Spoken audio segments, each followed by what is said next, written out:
मैं आपको विश्वास दिलाकर जाता हूं, मोदी जी को तीसरी बार प्रधानमंत्री बना दो, गौ हत्या करने वालों को उल्टा लटका कर सीधा करने का काम है। क्या यह सिर्फ एक राजनीतिक बयान था या फिर एक वादा जिस पर देश को भरोसा करने के लिए कहा गया था? चुनाव से पहले केंद्रीय गृह मंत्री अमित शाह ने कहा था कि अगर नरेंद्र मोदी को तीसरी बार प्रधानमंत्री बना दिया गया तो गौ हत्या का धंधा करने वालों को उल्टा लटका दिया जाएगा। उसी समय मध्य प्रदेश के यदुवंशी मुख्यमंत्री मोहन यादव ने भी चेतावनी दी थी, गौ हत्या तो दूर, अगर किसी ने गाय को परेशान भी किया तो उसे जेल भेज दिया जाएगा। कोई गौ माता को काटने की तो छोड़ो, अगर उसको परेशान भी करेगा तो उठा के हमारी सरकार जेल में डालती है। जोरदार अभिनंदन करो, हमने कानून बनाया है। सुनने में लगा था कि अब सत्ता और आस्था एक ही दिशा में खड़ी है, लेकिन शायद असलियत कुछ और ही है, क्योंकि उसी सत्ता संरचना में भाजपा के केंद्रीय मंत्री किरण रिजिजू खुलेआम कहते हैं कि वे बीफ खाते हैं। भाजपा शासित राज्य के एक मंत्री यह सलाह देते हैं कि चिकन मटन छोड़िए, गौमांस खाइए। सोचिए, इतने भाषण, इतने दावे, इतनी नैतिक ऊंचाई का प्रदर्शन, और हकीकत यह कि यदुवंशी मुख्यमंत्री मोहन यादव की ही सरकार में उनकी पार्टी की महापौर और परिषद बकायदा एक सरकारी स्लॉटर हाउस यानी वधशाला को अनुमति दे देते हैं। वही स्लॉटर हाउस जहां से गौवंश की हत्या और गौमांस के व्यापार का मामला सामने आता है।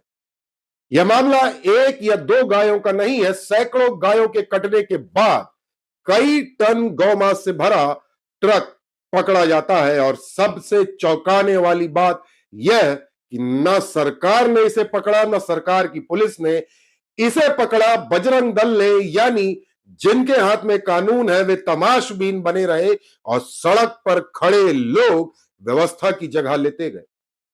सरकारी व्यवस्था की हालत यह है कि नगर निगम का सरकारी डॉक्टर उसी गौमांस को भैंस का मांस बताकर प्रमाण पत्र जारी कर देता है और जांच में प्रमाण पत्र झूठा निकलता है। गौमांस ही निकलता है जब जांच होती है उसकी, तो यानी झूठ सिर्फ भाषणों में नहीं, सरकारी दस्तावेजों में भी दर्ज है। हो सकता है कि मनुस्मृति और वेद पुराण का विरोध करने वालों के लिए गाय कोई महत्व न रखती हो, लेकिन करोड़ों सनातनियों के लिए गाय सिर्फ पशु नहीं, आस्था का केंद्र है। यदुवंशियों की सरकार को शायद यह भी याद न हो कि समुद्र मंथन से उत्पन्न कामधेनु गाय का सनातन परंपरा में क्या महत्व है, या भगवान श्री कृष्ण के जीवन में सुरभि गाय का क्या अर्थ रहा है। अगर सत्ता में कोई सचमुच सनातनी होता तो इस कुकृत्य के सामने आते ही या तो स्वयं नैतिक जिम्मेदारी लेते हुए इस्तीफा देता या फिर बिना भेदभाव सभी जिम्मेदारों को जेल भेज देता।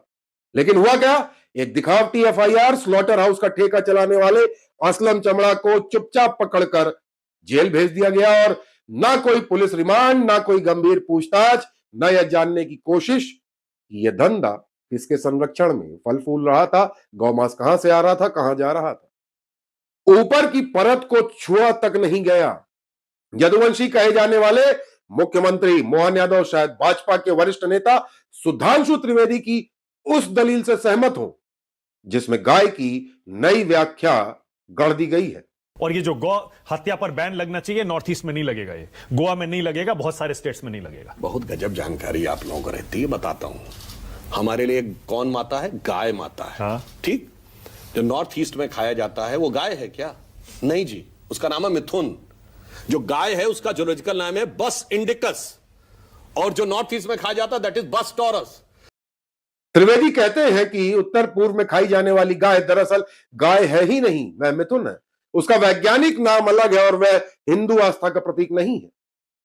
सवाल यह नहीं है कि वैज्ञानिक नाम क्या है, सवाल यह है कि जब समुद्र मंथन हुआ था या जब त्रेता युग में भगवान श्री कृष्ण जन्मे थे, तब क्या गाय की आस्था उसके लैटिन नेम यानी साइंटिफिक नेम से उसकी पहचान तय होती थी? यही असली सवाल है। क्या आज की राजनीति में गाय भी सुविधा और भूगोल के हिसाब से तय की जाएगी? और अगर ऐसा है तो फिर मंच से दिए गए वे सारे भाषण, वे सारी चेतावनियां और वे सारे वादे सिर्फ भीड़ के लिए थे, आस्था के लिए नहीं।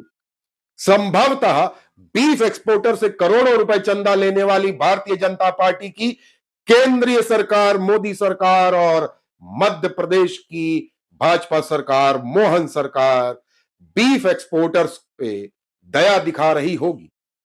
तभी तो अनुमति जिन्होंने दी, जिनकी जिम्मेदारी थी यह सुनिश्चित करना कि स्लॉटर हाउस, सरकारी स्लॉटर हाउस में कंपनी गौ हत्या नहीं करेगी या गौ मांस का व्यवसाय नहीं करेगी, वहां पर कैसे हुआ?